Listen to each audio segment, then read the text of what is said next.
Hello everyone, आपका स्वागत है इस चैनल में। आज की इस वीडियो का टॉपिक है एनसीएल की जो डिटेल्स हैं वो मैं आपको इस वीडियो के थ्रू बताने की कोशिश करूँगा।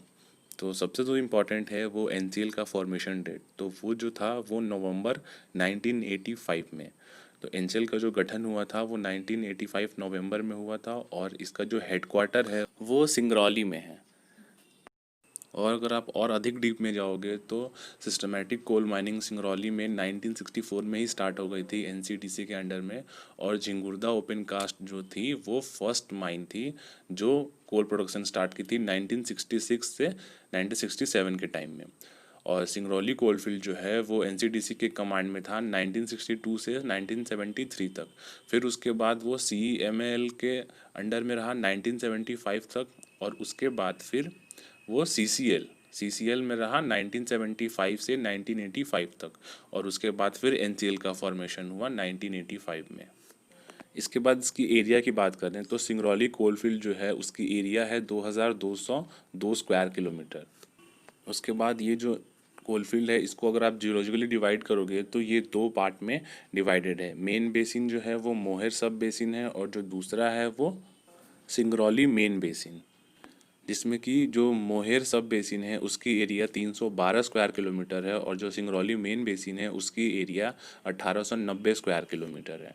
इसके बाद एनसीएल के पास टोटल कोल रिज़र्व कितना है, तो एनसीएल के पास टोटल कोल रिज़र्व जो है वो 10.06 बिलियन टन कोल रिज़र्व है, जिसमें से 6.83 जो बिलियन टन है वो मोहेर सब बेसिन में है और 3.23 बिलियन टन जो कोल रिज़र्व है वो मेन बेसिन में है। तो एनसीएल ने अपने टोटल कोल रिज़र्व में से 1.7 बिलियन टन जो कोयला है वो निकाल लिया है मोहेर सब बेसिन से। ये मार्च 2019 तक का डाटा है। इसके बाद जो मोहेर सब बेसिन है उसका ज़्यादातर जो हिस्सा है वो सिंगरौली एमपी में आप पड़ता है और उसका जो कुछ पार्ट है वो सोनभद्र डिस्ट्रिक्ट यानी कि यूपी में पड़ता है। और एट प्रेजेंट अभी एनसीएल की जो सारी खदानें हैं वो लगभग मोहेर सब बेसिन में ही हैं। और हाईली जो मैकेनाइज्ड ओपन कास्ट माइंस है वो मोहेर सब बेसिन में है। और जो सिंगरौली का मेन बेसिन है वो अभी उतना एक्सप्लोर नहीं हुआ है, वो लार्जली अनएक्सप्लोर्ड है अभी। इसके बाद एनसीएल का जो प्रोडक्शन है वो देख लेते हैं। तो एनसीएल ने 2018-19 में 101.50 मिलियन टन का जो है वो कोयले का प्रोडक्शन किया था, जो कि कोल इंडिया के टोटल प्रोडक्शन का 14% था। अप्रॉक्स 14% जो प्रोडक्शन कोल इंडिया का वो एनसीएल ने किया था। और इनका जो डिस्पैच था वो 100.66 मिलियन टन ऑफ कोल था। इसके बाद देख लेते हैं कि एनसीएल का जो टारगेट प्रोडक्शन है 2019-20 और 2020-21 का, वो है 2019-20 का है 106.25 और 2020-21 का जो है वो टारगेट है 110.50 मिलियन टन कोयले। और एनसीएल का जो कोयला है उसका मैक्सिमम इलेक्ट्रिसिटी के प्रोडक्शन में ही जाता है। एनसीएल में जो हाईली मैकेनाइज्ड माइंस हैं उनमें कौन सी मशीनों का कॉम्बिनेशन है, तो शॉवेल डंपर सिस्टम है, ड्रैगलाइन सिस्टम और सरफेस माइनर, इनका वो यूज़ अपने कोयले के प्रोडक्शन के लिए करता है। एनसीएल के पास हाई कैपेसिटी के इलेक्ट्रिक रोप शॉवेल और इलेक्ट्रिक डंपर्स हैं। रोप शॉवेल की जो कैपेसिटी है 20 क्यूबिक मीटर और जो डंपर्स की कैपेसिटी है 120 टन और 170 टन और 190 टन की। फिर ड्रैगलाइन सिस्टम है, तो एनसीएल के पास अभी 22 ड्रैगलाइन है। कोल इंडिया की जो बिगेस्ट ड्रैग लाइन है सोमनाथ 33/72, जिसकी बकेट कैपेसिटी 33 क्यूबिक मीटर है, वो भी एनसीएल में ही है।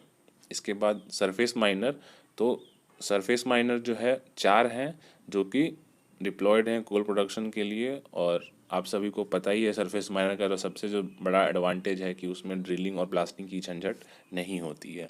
इसी के साथ एनसीएल अपनी माइंस में सर्वे के लिए total station 3D laser scanner के साथ साथ सरपेक माइनिंग सॉफ्टवेयर है जो माइन प्लानिंग और डिज़ाइनिंग के लिए यूज़ किया जाता है, उनका यूज़ होता है OITDS, यानी कि operator independent truck dispatch system, जो कि जयंत माइन में यूज़ किया जा रहा है, जो शॉवेल डंपर के कॉम्बिनेशन में यूज़ किया जाता है। इसकी डिटेल की जो लिंक है वो वीडियो के डिस्क्रिप्शन में मैं आपको दे दूंगा। OITDS क्या है आप उसे अच्छे से देख के समझ सकते हो। और इसी के साथ GPS based vehicle tracking system भी उनके कोल ट्रांसपोर्टेशन में यूज़ किया जाता है। सीसीटीवी कैमरे वगैरह ये सब सर्विलांस सिस्टम उनका बहुत ही स्ट्रॉन्ग है। इसके बाद अगर वर्कशॉप की बात करें तो NCL is equipped with a central workshop, उसके साथ ही उसके बेस वर्कशॉप हैं हर माइन का, जिसमें अपनी वो रिपेयरिंग और मेंटेनेंस का काम देखते हैं। और एनसीएल में एडवांस ब्लास्टिंग सिस्टम जो कि इलेक्ट्रॉनिक डिटोनेटर सिस्टम है जो कंट्रोल ब्लास्टिंग के लिए यूज़ की जाती है।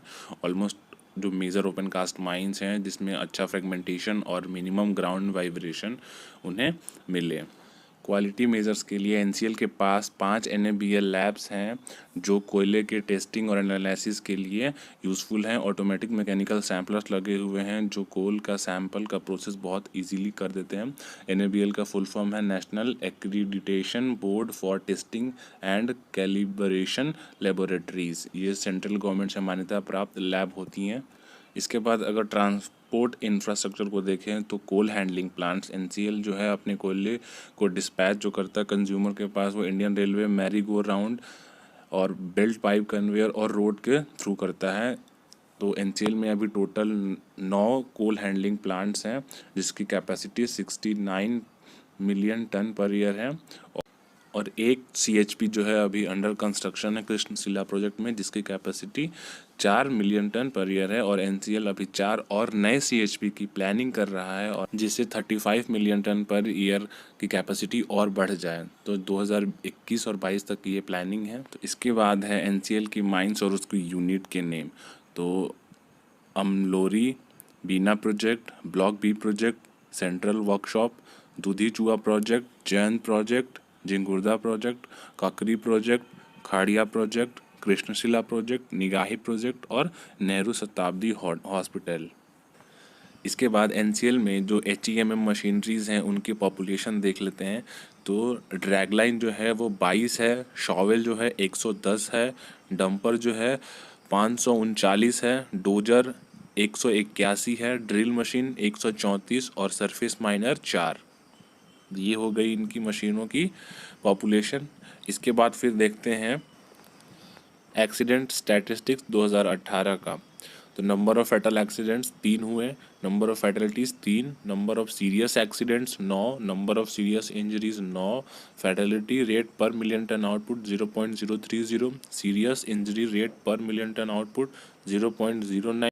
और अगर 2017 का देखें तो नंबर ऑफ फैटल एक्सीडेंट 3 हुए हैं, number of fatalities 3, number of serious accident 10, number of serious injuries 10, fatality rate जो रहा है पर मिलियन टन आउटपुट पे 0.032 और सीरियस इंजरी रेट जो रहा है वो 0.108। तो मिला जुला के थोड़ा बहुत का अंतर रहा है। इसके बाद मैन पावर देख लेते हैं एनसीएल में। तो 2019 मार्च तक का ये डाटा है। तो उसमें 14,456 है और अगर 2018 की मैन पावर देखें तो 15,032। पर्टिकुलर्स अगर देखें तो एग्जीक्यूटिव्स जो हैं वो 1759, सुपरवाइज़र्स 1684, क्लर्कियल स्टाफ 961 और हाईली स्किल्ड और स्किल्ड जो हैं वो 7,211, सेमी स्किल्ड और अनस्किल्ड 2,841। तो टोटल मैन पावर 19 में 14,456। एक और चीज़ जो स्टार्टिंग में मुझे बता देनी चाहिए थी आपको वो रह गई, वो है CMD। तो जो एनसीएल के CMD हैं वो श्री प्रभात कुमार सिन्हा है। Now at last I am going to tell you what is the vision and mission of Northern Coalfield Limited. Vision is to emerge as a global player in the primary energy sector, committed to provide energy security to the country by attaining environmentally and socially sustainable growth through best practices from mine to market. And mission is to produce and market the planned quantity of coal and coal products efficiently and economically in an eco-friendly manner with due regard to safety, conservation and quality.